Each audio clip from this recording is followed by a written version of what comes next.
Felipe Neto era a parte mais importante da live. Então, quem assistiu até aqui já viu o que é relevante do ponto de vista de notícia e de informação. O resto é baboseira.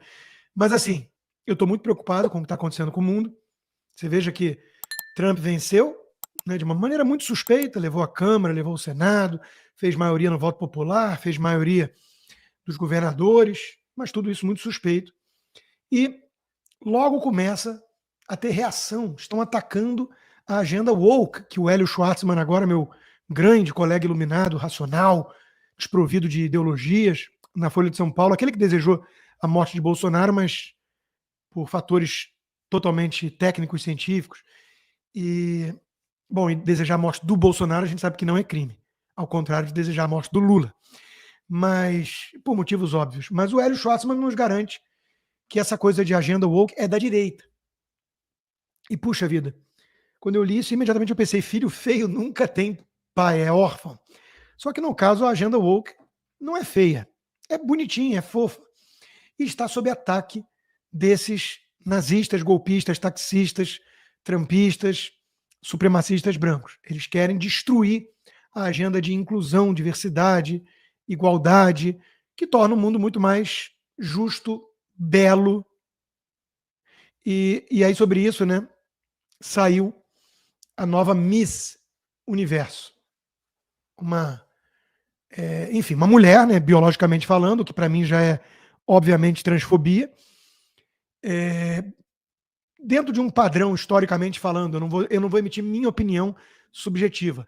Dentro de um padrão, digamos assim, considerada bonita, né, atraente, mas eu pergunto, e como ficam as baixinhas, gordas, de cabelo roxo? Por que elas não podem participar do concurso de Miss Universo e vencer? Só porque eventualmente não são tão bonitas? Sobre o conceito de beleza dos supremacistas brancos. Quem foi que disse que uma baixinha gordinha de cabelo roxo não é mais bonita que essa mocreia aí, né? Então, meus amigos, o mundo está acabando. O Richard Gere está certo de picar a mula dos Estados Unidos. Está faltando um monte de gente que prometeu, mas eles estão preparando a mala. Dá trabalho essa coisa de se mudar. Mas Oprah Winfrey, Taylor Swift, o Marco Ruffalo, um monte de gente tem que sair ainda, né? Porque onde é que isso vai parar? Estão resgatando, então, aquela visão do Roger Scruton, de que a beleza importa e de que isso é a beleza que importa. Eu estou muito preocupado com o recrudescimento do preconceito elitista supremacista branco no mundo. Daqui a pouco vão voltar a fazer filmes como Rambo, Braddock, de masculinidade tóxica que fica influenciando a garotada, né? Em vez da garotada, enfim, ficar desenhando arco-íris e achando que é mulher e frequentando banheiro feminino, que obviamente seria um ato de inclusão. Então, eu estou muito preocupado com essa vitória do Trump, porque a gente já começa a ver sinais de deterioração dos padrões inclusivos da era pós-moderna. Isso é muito, muito perigoso, muito perigoso. Daqui a pouco vai ter gente querendo liberar de novo o humor. Aí vai ter babaca aí, supremacista branco, fazendo live com ironia, com sarcasmo, contra nós, revolucionários woke. Isso é inadmissível, como diria Gilmar Mendes sobre a anistia, incogitável uma coisa dessas, incogitável. Pois bem, aqui temos um companheiro, Soldier Down, né? Um companheiro que foi abatido no esforço de levar a inclusão. Veja que ele veio falar que ele não é brasileiro, mas que o filme é maravilhoso, o melhor filme do ano, Fernanda Montenegro é a melhor atriz, aquele filme sobre o comunista companheiro Rubens Paiva. Aí vem um supremacista branco, bolsonarista, taxista, dizendo, Biel, tá na sua bio que você é de São José do Rio Preto, mas valeu o apoio ao cinema nacional. Quer dizer, foi pego, alguns vão dizer que foi pego na mentira, porque disse que não era brasileiro. Mas o que é mentira e o que é a verdade? Tudo aquilo que fomenta e ajuda a promover a nossa causa de inclusão não pode ser considerado jamais mentira. No máximo, digamos assim, mentirinha boba. Aprendi isso com o Janones, grande companheiro, né? Então, o fato é que estão tendo que dar uma turbinada aí, porque acho que ninguém está querendo ver muito esse filme. A companheira Fernanda Torres disse que era para todo mundo ver, inclusive gente de direita, nessa hora, né? É verdade que ela passou 364 dias do ano demonizando a turma da direita, como eu faço sempre, mas nesse dia ela falou que era bom deixar essas coisas de política para trás e que o dinheiro de todo mundo, digo, a audiência de todo mundo era bem-vinda nos cinemas. E eu entendo ela, porque é preciso fazer um apelo contra o boicote, já que os filmes nacionais têm tido pouca audiência. Por preconceito. Preconceito. A turma prefere ficar vendo Missão Impossível, do Tom Cruise, em vez de ver filme que retrata os nossos queridos comunistas com lentes muito favoráveis, né? Como tem que ser para quem quer resgatar a história. Agora, dizem que não existe petista grátis. Né? Aí vem a Bárbara, do canal Te Atualizei, bolsonarista, né? Dizer que 2 bilionários levaram mais de 800 milhões de isenção fiscal. E fazendo aí uma alusão de que o governo vai lá e taxa as brusinhas da Shein. Pornográfico seria isso. Um dos bilionários é o Wesley Batista, aquele que era muito próximo do companheiro Lula, né? No primeiro governo. Muito, muito próximo mesmo, a ponto de, num gesto de caridade, mandar 300 milhões para o exterior, por fora, para não, enfim, para não chamar atenção, porque esses gestos de solidariedade precisam ser sem muita trombeta, como ensinou Jesus no Sermão da Montanha. Então, seguindo esses passos cristãos, Wesley Batista mandou 300 milhões por fora, para não passar por sistema nenhum e não ter os méritos disso, né? Para o Lula e companhia no exterior.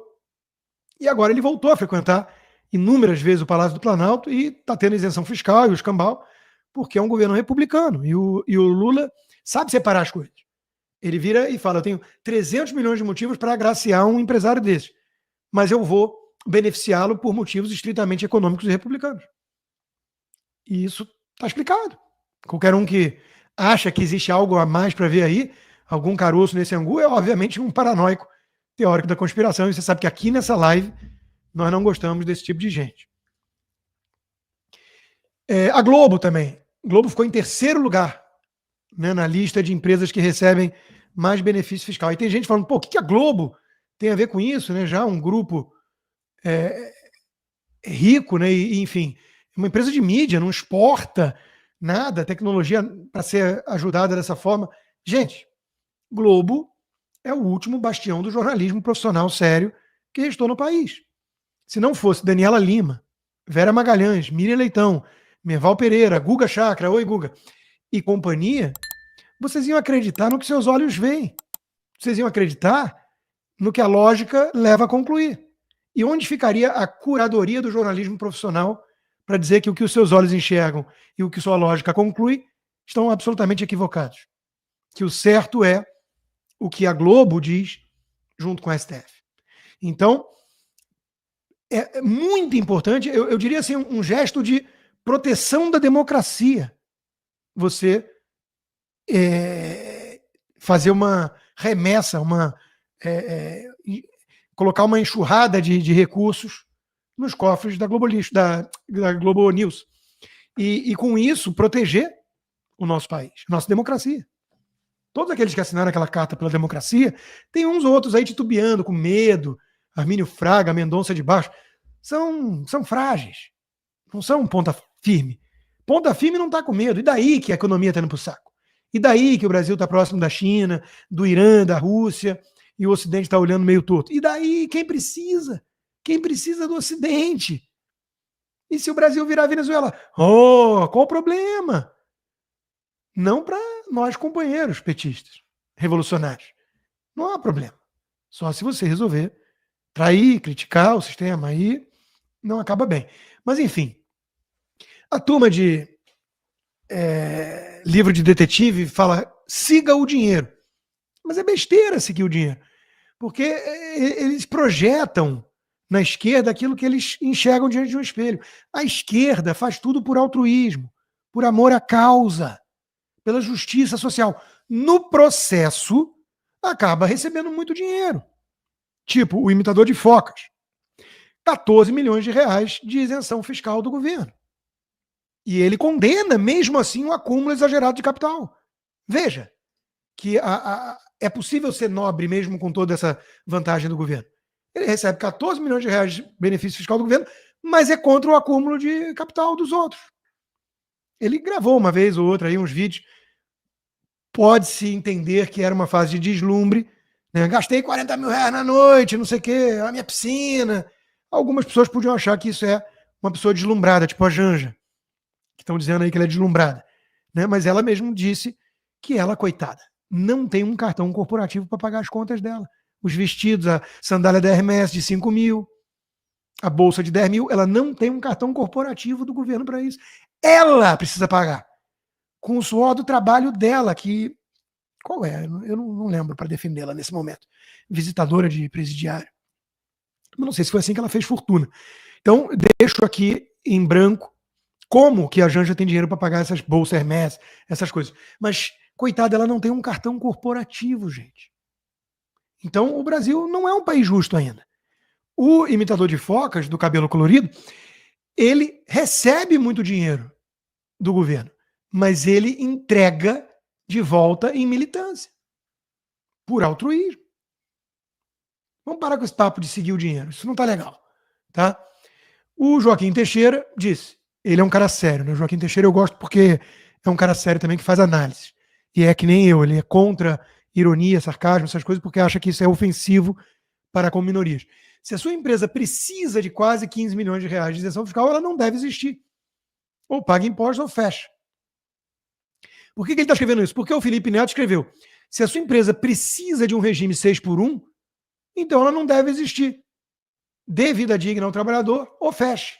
E se o trabalhador não levar o meu pedido de R$ 1.000 e tantos no dia de Natal, eu vou botar a boca no trombone e botar denúncia no Reclame Aqui. Porque aí é uma coisa diferente. Aí é para me atender. Na hora que eu quero, precisa trazer a comida. Não quero saber de 6 por 1, 3 por 2, 4 por 4. Tem que ser 24 por 7 para me atender.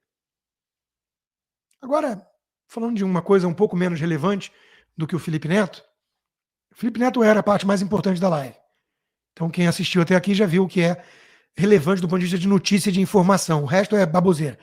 Mas, assim, Ucrânia faz primeiro ataque com mísseis na Rússia após a autorização dos Estados Unidos. Apagar das luzes, Joe Biden, de saída para a floresta, foi dar uma mijada, porque quem é idoso entende essas coisas. Mas ele vai lá e autoriza que a Ucrânia mande mísseis de longo alcance dos Estados Unidos na Rússia. Faltando 1 mês e meio para o Donald Trump assumir. O Alex Soros, que é um cara do bem, ao contrário do Elon Musk, o Alex Soros festejou. Uhul! Terceira Guerra Mundial chegando. Não, acho que ele não escreveu isso. Talvez tenha pensado, mas não escreveu. E a gente fica pensando assim, puxa vida, e o Guga Chakra? Oi, Guga. Então, o Guga disse que o mundo ia ficar mais tranquilo com o Joe Biden. E a gente fica com a sensação de que eles querem a Terceira Guerra. Mas é só uma sensação, porque trata-se de um xadrez 4D que nós, réis mortais, não somos capazes de compreender. Então, tudo bem, nos 4 anos de Trump houve paz no mundo, mas o Trump era do mal. Basta ver os tweets dele.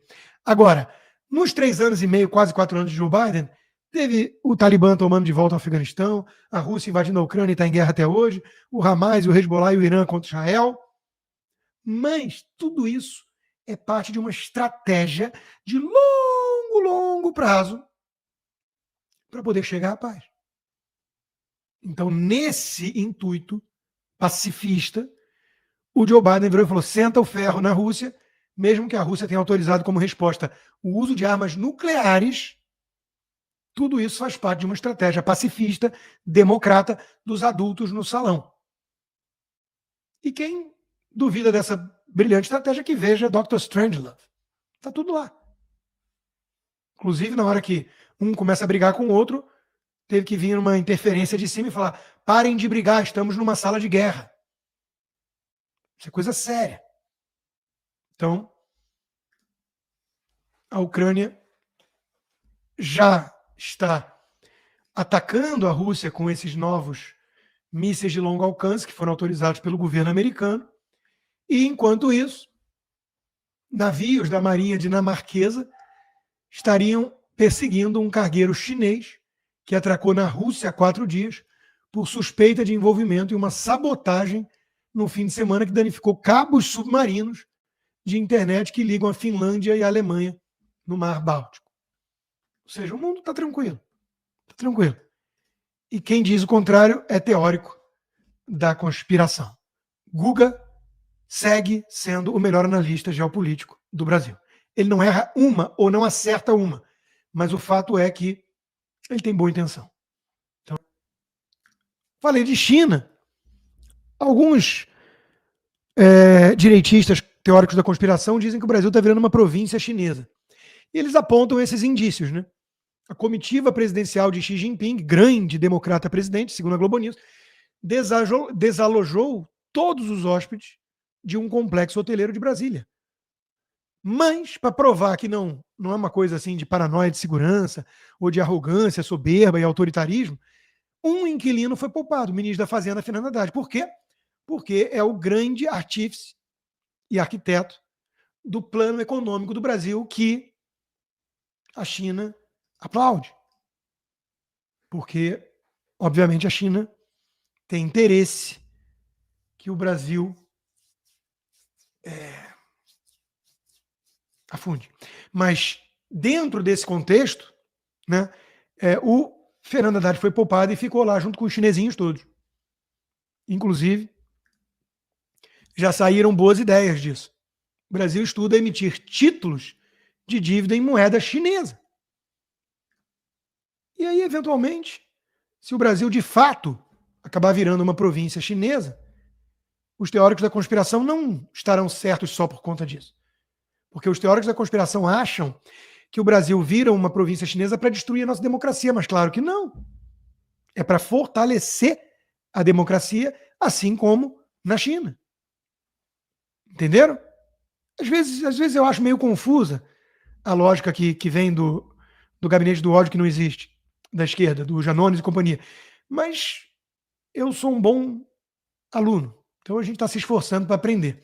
Por exemplo, o opositor do Maduro, detido após aquelas eleições limpíssimas na Venezuela, morreu na prisão, depois de torturas, segundo denúncias. O presidente Bolsonaro diz: nem um pio dos deuses da democracia e nem dos arautos dos direitos humanos de organizações mundo afora, é tudo coincidência. Claro, Bolsonaro! Os deuses da democracia, eu não sei se eu captei alguma ironia, sarcasmo, mas são mesmo deuses da democracia? Ou você olha para o Alexandre de Moraes e não vê um deus da democracia? Um Flávio Dino, um Gilmar Mendes? São deuses do Olimpo democrático. Eles têm mais o que fazer do que ficar denunciando ou falando de Maduro. Eles estão salvando a democracia brasileira. De você, Bolsonaro. E você quer que ele perca tempo falando de Venezuela, que o PT reconheceu a vitória do Maduro pelo Foro de São Paulo? O Lula parou de criticar também, né? Isso aí, acho que alguns dos meus pares na mídia chegaram a falar que tinha uma rusga, o Lula estava brincando com o Maduro, denunciando. Mas que está tudo bem já, né? Como tem que ser entre regimes democráticos. Não há por que ficar climão, né? Mal-estar entre dois grandes e legítimos democratas, Lula e Maduro. Aí vem essas notas do X, são a coisa mais fascista que eu já vi, porque permite que pessoas comuns tenham opinião e não só agências de checagem que são os nossos iluminados jornalistas, né? Então, Lula, com poder de mobilização, conseguiu reunir no Rio de Janeiro quase todas as lideranças mundiais. É o cara. Aí vem essas notas fascistóides dizendo que a decisão do G20 foi tomada lá no governo Bolsonaro. Tá, mas e daí? Quem recebeu foi o Lula. Quem apertou a mão foi o Lula. Inclusive do Javier Milei, que teve que ceder aos encantos do Lula, nosso guia, e veja a cara de satisfação. Veja que até o coração gélido de um cara da extrema-direita libertária, como Milei, nessa hora se aquece. Isso é uma cara de emoção, uma cara de quem está sendo contagiado pela luz divina que emana do ladrão, do Luiz Inácio. Então, meus amigos, aí vai lá o Estraga Prazeres, depois desse momento bonito, né? E faz um discurso com um climão pesado e poucos aplausos sobre fome. Por quê? Porque ele diz que não é papel do Estado agir contra a fome. Só o capitalismo pode trazer prosperidade. Ah, é? Ah, é, Milei? Então me explica por que tem fome nos Estados Unidos, mas não na Coreia do Norte. Ou mais, é papel do Estado acabar com a fome. Sabe quem sabe disso? O Lula. No primeiro ano de governo, em 2003, o que o Lula fez? Lançou o Fome Zero. E o nome já diz, Fome Zero. Pronto. Depois ele descontinuou o programa. Aí os opositores vão dizer que é porque foi um fiasco. Não, porque fome zero. Zerou a fome, acabou o programa. Aí depois, coincidentemente, assim que assume Bolsonaro, volta 30 milhões de pessoas para miséria e fome. Aí o Lula veio agora e acabou já de novo com isso. Não precisou nem lançar o Fome Zero, porque ele chegou ao poder, a fome acabou. Então não é o capitalismo que produz alimentos, é o Estado. E como prova disso, o Lula indicou o ministro Wellington Dias para o Conselho da Aliança Global contra a Fome, que é um ambiente muito legal, porque essas autoridades todas viajam com jatinhos particulares, comem muito bem, às vezes tem caviar, lagosta e tudo, para discutir como acabar com a fome no mundo. E quem que o Lula indica? O Wellington Dias. De que estado o Wellington Dias é? Do Piauí? O segundo estado onde as pessoas mais passam fome no Brasil. O primeiro deve ser o Maranhão. Ou seja, mandou alguém que entende do assunto. De um estado onde tem muito faminto, sendo que a fome acabou. Porque o Lula voltou. Então, isso é um governo, é um presidente que valoriza a experiência. Onde é que tem mais miséria e fome aí? É no Piauí. Manda um cara do Piauí para representar, porque ele sabe do que está falando e ele vai saber acabar com a fome. Alguém que gosta de lógica supremacista poderia perguntar: e por que no Piauí não acabou com a fome? Porque não é tão trivial assim. Mas no mundo vai acabar. Porque no mundo é diferente. Nós temos que amar a humanidade.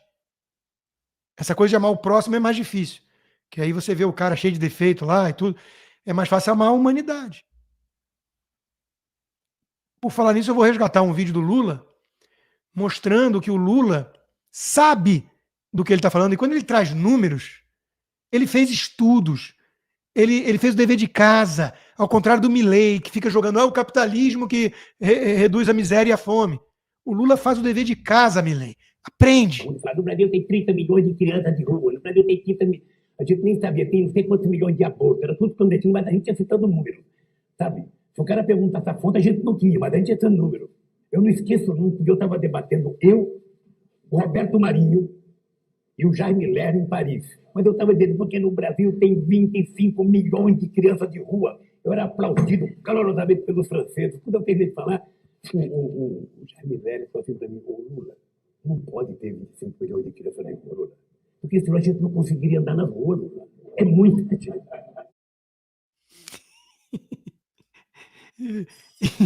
Bom, olha só.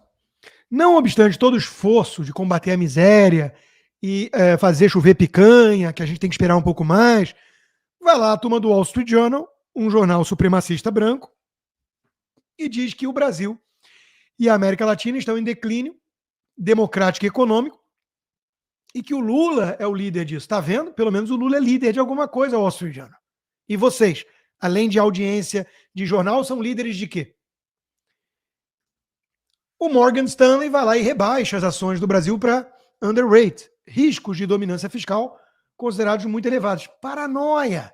Lula já disse que o mercado é um dinossauro voraz. Paranoia! Piora da expectativa na economia está próxima de virar fato consumado, diz o Mendonça de Barros, fundador da consultoria MB, que fez o L. Declarou voto no Lula no segundo turno. Ou seja, tá muito apressadinho. Confiou no Lula. E agora já tá com medo, que nem o Armínio? Pelo amor de Deus, dê tempo ao moço. Dê tempo. O trabalho de recuperação de um país devastado pelo Paulo Guedes exige uns 14, 15, 30 anos. Dirceu sabe o que está fazendo. Então, muito alarmismo, muita paranoia. Deixa a economia vai pro ralo, mas depois, eventualmente, melhora. Pergunta aos cubanos se não tem melhoras esporádicas. Recuperações judiciais têm alta de quase 40% no ano, diz a Serasa Experian. Eu acho que essa Serasa Experian deve ter sido comprada por algum bolsonarista. Então tá aí o gráfico das recuperações judiciais aumentando. São empresários afoitos. Não estão conseguindo fechar o mês, não estão conseguindo pagar os funcionários. Calma, porra. Tem subsídio do Estado para isso. Se você não consegue, o problema é seu. Quem mandou não ser amigo do rei, quem não mandou fazer campanha pro Lula. Então é só estar bem antenado as coisas como elas funcionam.